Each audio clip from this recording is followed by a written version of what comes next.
See, Joy, just accept this man. He is rich and very generous. My friend BC advised me. I was not fully convinced, but Chief has been very kind to me. But he is married. How can I date a married man? I asked BC. But she brushed it off, saying, it's not as if you're going to marry him. And that was how I made the decision I never knew would haunt me later.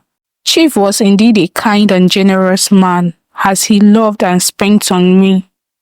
He took me to expensive lounges and restaurants, sponsored my 23rd birthday, and placed me on monthly allowance. Most of my friends were very jealous and wished they were in my shoes. I was living the expensive life most girls dream of. BC, unlike my other friends, was never jealous, or at least she didn't show me she was.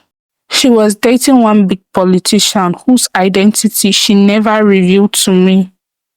I didn't bother to inquire much, as she always brushed it off. I started a luxury hair business and was sending money home to my parents. I felt happy and fulfilled. One day, as BC came back from her outing, she asked me what was wrong as I was shivering. I told her I had a fever. She rushed to get me some drugs, which I took. But the sickness kept coming up every morning, followed by nausea and vomiting. I was feeling slight pains in my breast too. BC suggested I run a pregnancy test and it came out positive. I was shocked. I informed Chief about it and he abruptly told me to terminate it. I'm a married man with kids. You can't keep that thing. I thought you were a smart girl. How could you allow such a thing to happen? You're so careless, he shouted at me. I couldn't believe it's the same man that was professing love to me that was telling me these things.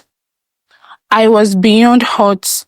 BC comforted me and advised me to just get rid of it, as I still have a long way ahead of me.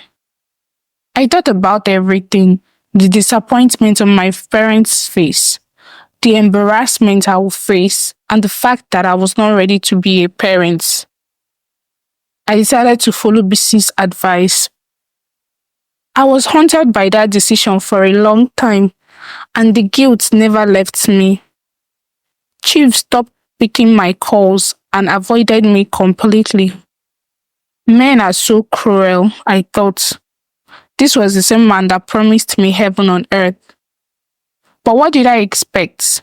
He was married to someone else. How could I long for something that isn't even mine? I continued my life and focused on my business. BC was a supportive friend in my healing process. I vowed never to fall for any other man again, or so I thought. Years passed and I was back to my normal self.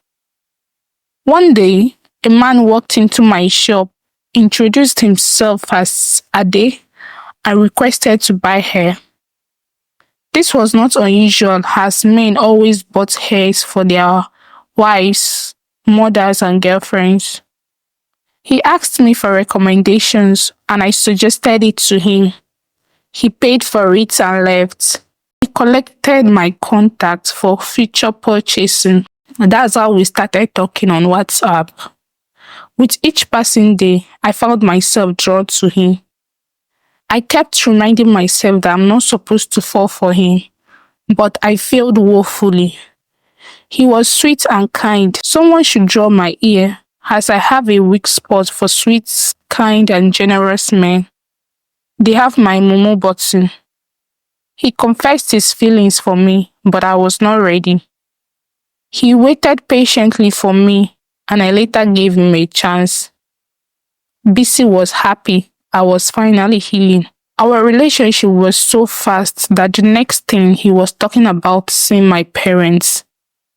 When I informed BC about it, she was surprised and she asked me if I had told him about the pregnancy termination in the past, to which I told her no, and she advised me to never tell him, as my past does not matter. We started the wedding preparation. Everything was going smoothly until one day I got a text from Ade asking me to come to his house immediately. I never thought anything was wrong. He looked so angry, and I wondered if anything was wrong with our wedding preparations. He asked me if I had ever aborted a baby before, to which I denied. He told me he was going to ask for the last time, to which I still denied.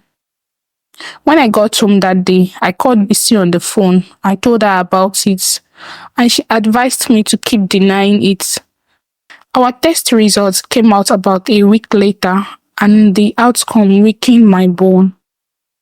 There were holes in my womb, which will make it impossible for me to get pregnant in the future. This time, Ade furiously asked me what I did in the past. At this point, I was on the verge of tears and confessed the truth. He looked at me disgustedly and left.